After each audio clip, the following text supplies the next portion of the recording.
La paracha de cette semaine, c'est la paracha Mishpatim. C'est souvent traduit par les ordonnances, les lois, mais plus exactement, ce sont les jugements. Et cette année, par rapport à l'année dernière, nous allons parler plutôt sur Shemot 21-24, souvent traduit par la loi du talion, œil pour œil, dent pour dent. Les gens, ce qu'ils oublient, c'est de parler du contexte dans lequel Hachem l'a donné. Et il a dit que c'est à partir du moment où il y a une faute qui est faite de manière involontaire. Et littéralement en hébreu, qu'est-ce qu'il est dit? Il est dit dans la pensée hébraïque, non pas œil pour œil, mais œil sous œil. Donc, aïn, tachat, aïn. Dans la pensée hébraïque, c'est pas une punition au sens latéral, comme si nous devions rendre le mal pour le mal qui nous a été fait. Donc la Torah, elle va souvent utiliser un langage qui est plutôt imagé. C'est pourquoi les Rachamim, qu'est-ce qu'ils vont dire? Ils vont toujours comprendre dans l'enseignement, dans leur étude, que la justice divine, elle doit s'interpréter. Et ainsi, de cette manière, qu'est-ce qu'ils disent? Si quelqu'un te cause un dommage, tu dois le payer, tu dois avoir une indemnisation équivalente à la perte que tu as subie. L'argument des Rachamim, c'est quoi?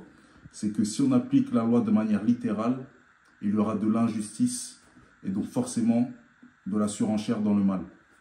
Une personne, on va prendre 1, 2, 3 exemples, mais une personne qui a 2 yeux, elle aura toujours plus de valeur qu'une personne qui a un œil pour pouvoir réaliser son travail.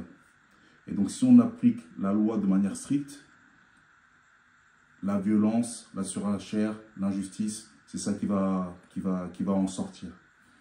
Donc la Torah, qu'est-ce qu'elle va chercher à faire? Elle va chercher à établir un système de justice qui soit proportionnel et non de la vengeance aveugle. Et ça, c'est important. Pourquoi? Parce que Hachem, il est juste. Le Talmud, qu'est-ce qu'il explique? Il explique que lorsque un dommage est réalisé, lorsque un dommage a été causé, il doit y avoir une compensation. Et elle doit être calculée selon plusieurs critères. Le dommage physique, les Grecs, tsarar, la souffrance, répouille, qui est les soins médicaux, chevet, qui est la perte de salaire, et bien évidemment la honte, boshret. Donc en clair, entre guillemets, la loi du talion, dans la Torah, qu'est-ce qu'elle vise à empêcher? Elle vise à empêcher la vengeance personnelle. Et surtout, ça vise à empêcher l'escalade de la violence. Ça va instaurer une justice qui soit proportionnelle, qui soit mesurée par rapport à la peine qui a été subie. Et donc, quand on voit tout ça, on comprend que dans la pensée hébraïque, œil pour œil, ça garantit une punition, non pas qui soit non proportionnelle, mais ça va être une sanction qui soit pécuniaire. Alors, moi, une question que je me pose, c'est pourquoi Yeshua, de son temps, qui est notre Mashiach, il aborde la loi du talion dans le sermon sur la montagne, dans Matthieu 5, 38, 39. Il dit, vous avez appris qu'il a été dit, lorsqu'on te frappe sur la joue droite, tends l'autre joue. Ne rendez pas le mal pour le mal. En fait, Yeshua, là, il ne va pas contredire la loi du talion en tant que principe juridique. Ce qu'il va faire, c'est qu'il va élever au niveau supérieur. Dans la Torah,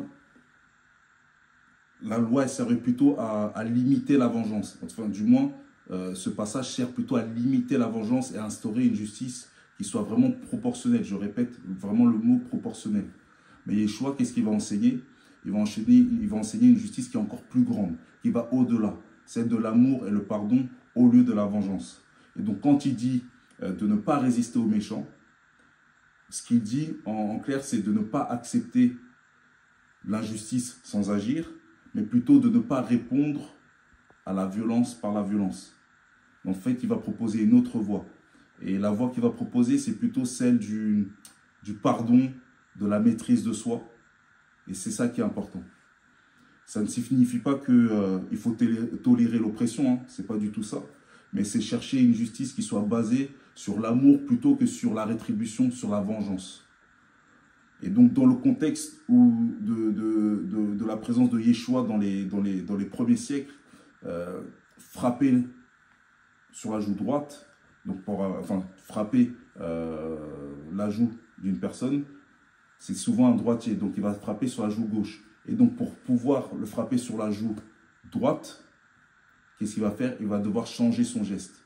Et donc c'est à ce moment-là que ça doit justement avoir un effet sur la personne qui fait ce geste pour pouvoir justement diminuer ses intentions et le ramener justement à la réalité qui doit être de ne pas avoir de haine ou de vengeance ou quoi que ce soit. Okay.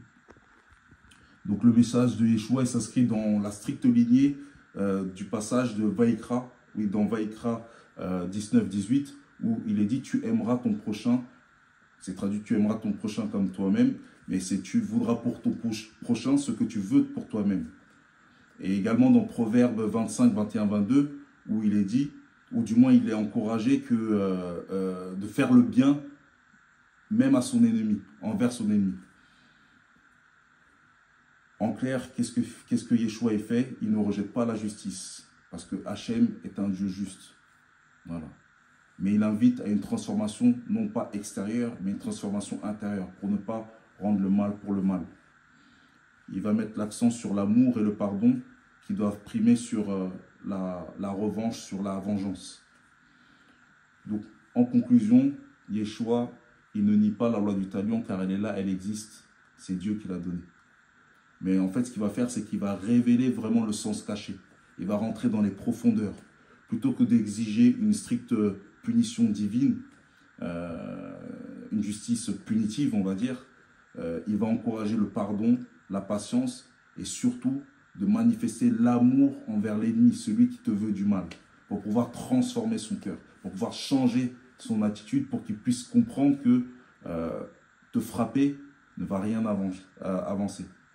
Bien au contraire.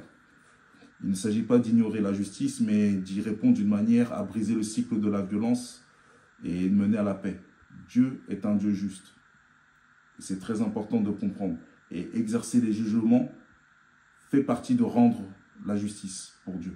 C'est pourquoi il a demandé à son peuple de manifester ses jugements et sa justice à l'intérieur pour pouvoir le diffuser au monde. Et aujourd'hui, bien nombre de personnes qui ne sont non juives, même les laïcs, appliquent des principes bibliques. Et ça, c'est très important. Pourquoi? Parce que Dieu, Hachem, est un Dieu de paix. Shabbat Shalom.